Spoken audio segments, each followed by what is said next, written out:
Hey, it's W5HRO. Well, I picked up a new toy for the shack. This is one of those old Nye Viking MB4s.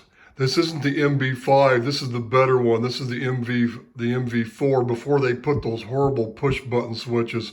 When they came out with the MB5 years ago, they changed out this rotary switch to push buttons all the way across, and I hate that.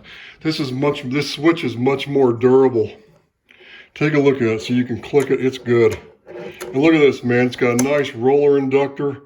Look at this big butterfly cap. This thing is nice. So it even has the bell on you, the toroid bell in the back if you want to use open wire line, which I'm not going to use open wire line anymore. But I grabbed this thing because I don't have a decent high powered durable tuner for the shack. And I found this one. Of course, I've got it. I've had the knobs off. I'm going to go through it. By the way, this is what I use on all my radio front panels and stuff and cases when I want to shine them up. This is the best stuff to use. New finish. That's what I use on my cars because it won't, if you're careful, it won't scratch the clear coat. It just depends on what type of a rag you put it on with and what you take it off with. You can take a soft rag and rub this all over your car, or even one of those round sponges, as long as you get one that's really soft, and wash your car first, go all the way around it, and then take a buffer, and this stuff will put a shine on your car like you wouldn't believe. So it basically makes this old radio stuff look beautiful once you're done with it. But here's the thing about this tuner, though. This is I bought this because, like I said, I needed a high-powered tuner, something for the shack. I had the remote tuner on the vertical out in the back. You know, it's mounted at the base, and I made that a T-network because that's the thing. A T-network tuner, like all the tuners that they make nowadays, they're good for multi-band use. People complain, they go, oh, that's a high-pass filter, though you don't want that. But if you want a multi-band tune, a single antenna cut for a certain frequency, if you don't have a T network, forget it. That's what it takes. Then you have the L networks, right? And the L network is for matching low impedance output to a low impedance output to a high impedance antenna. And then a pi network matches a high impedance output to a low impedance antenna. Well, guess what this one is? It's an actual pi network. And I'm not sure. The one thing you can do I don't know if anybody's ever if you've ever homebrewed a big tuner like this before, the one thing you can do, you can use a pi network, and what you can do is, see where these capacitors are to ground from the input to this coil, the input to the pi network? You can put a switch there to disconnect it, to swap it so it'll actually match a low impedance antenna to a high impedance output. And I'm not sure why in the heck they didn't do that on this tuner. I think what it is, these two capacitor values in parallel are so large that it really doesn't affect it that much, probably on the higher bands. And it probably doesn't really, all the values they've chosen here, it probably works fine like that. It'll probably match just about any antenna. It won't probably tune everything like a T-network will when you've got the two capacitors in series and the coil going to ground, which is a high pass, of course. But, I think, this thing should tune pretty close. It should be halfway decent. And so basically, I'm just going through, I'm cleaning it out good. I'm going to take the front panel off. It's just the 4 screws come out and the panel comes right off. I'm going to wax the front down. I'm also going to wax the cabinet. And the neat thing about this tuner is see how they have the 2 meters? They're actually lighted meters, but it has a 9-volt battery compartment in back. And what you do is you put the 9-volt battery in it, and it's got to see that circuit board down there. I also have the schematic for that circuit. I have the whole manual. And what it does, it's a sense circuit. When it senses RF, it turns the lights on. The lights only come on transmit, which is great. So this thing, that way the battery lasts a long, long time. Now, I could go in there, I could probably drill a hole in this battery lid compartment. I could put a jack and I could put an AC adapter on this and do the same thing, but that battery's okay because it's only going to stay on during transmit.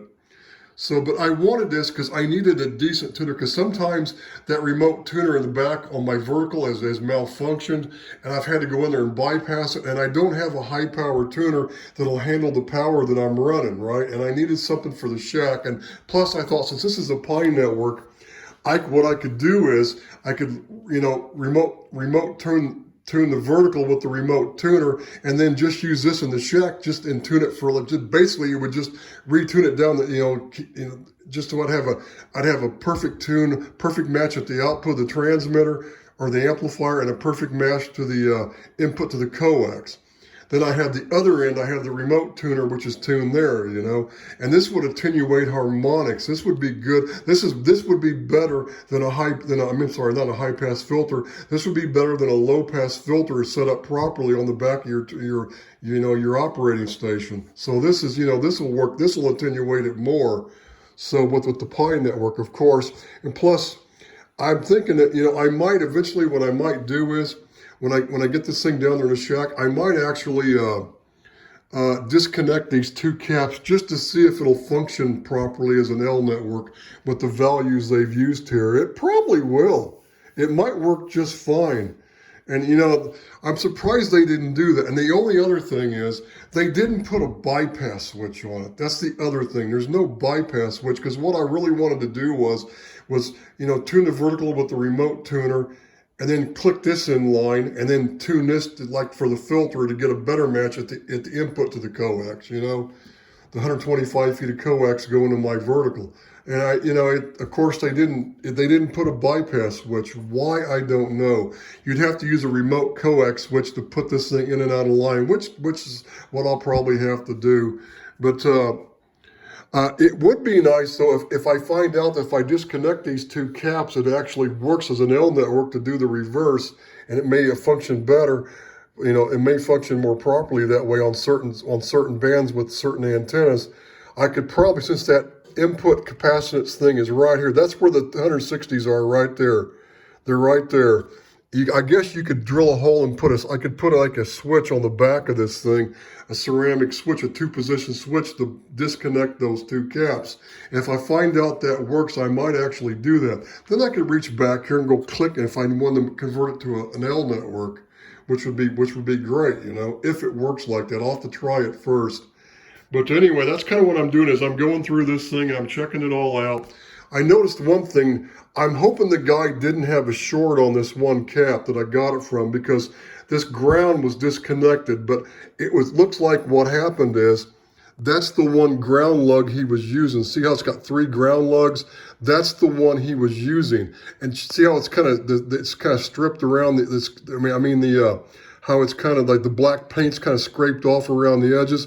I think it just started spinning, and that's why this thing broke loose. It looked like it was connected when I got it. Then when I went to take that screw off, that may have been when it came off. So that may be what it is, but this would be easy to fix if it's not, because this isn't any kind of doorknob. This is just metal plates, and they just have these insulators in between them.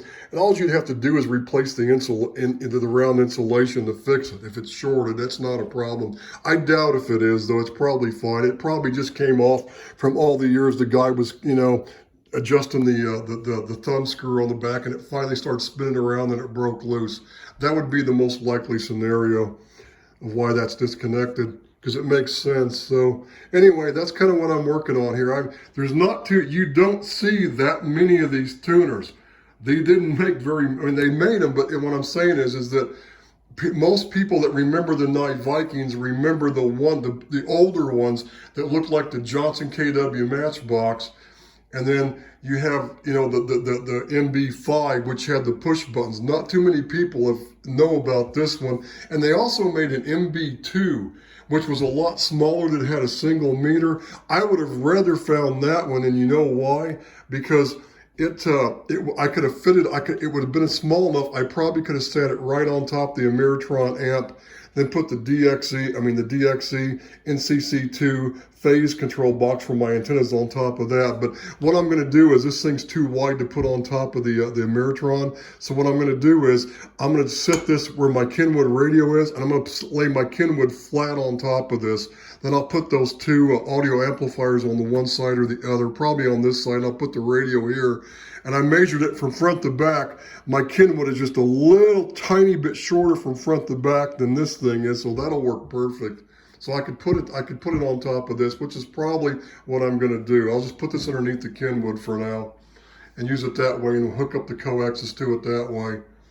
So I'll do another update once I get this thing all back together and get it all cleaned up and get it down to operating position. I'll show you how it works. So that's all for now on the Nye Viking MB5. I'm sorry. See, I said the wrong thing. MB4. See that? Roman numerals, that stands for 4. So 73s.